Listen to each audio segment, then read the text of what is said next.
Ал қайырлы кеш, қалқым қалайсыздар? Бүгін 28 май, сағат 9:30. Міне ана жерден балық ойнап жатыр ғой. Су дейтін жайылып кеткен, мынау дейтін Орал. Ар жағы Индір, бер жағы Орал. Былай қарай Атырау трасса. Міне. Кешеде мен келіп, осы жерде келіп түсіріп кеткен едім осындай уақытта. Ар жағы мост, Махамбеттен бері қарай түсетін. Мосттан бері қарай түскенде міне осылай. Су дейтін енді күй жоқ, жолға дейін шығып кеткен. Бірақ енді көліктердің бәрі өтіп жатыр осылай. Міне. Ар жағына Оралдан Индерден келе машиналар су дейтін трассаға шығып кеткен жайылып. Ар жағы Еспол деген ауыл.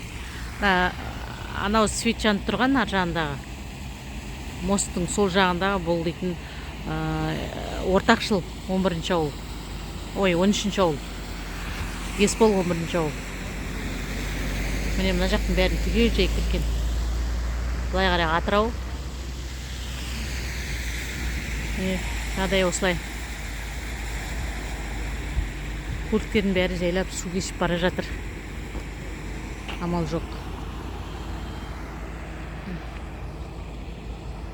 Жағдай осылай болып тұр, қиын. Білмеймін, мына су қашан кетеді, қайдан шығып жатыр білмеймін. Түбі жоқ, шеті жоқ су. Осындай. Биік машиналарға ештеңе емес, мынандай жеңіл машиналарға қиындау.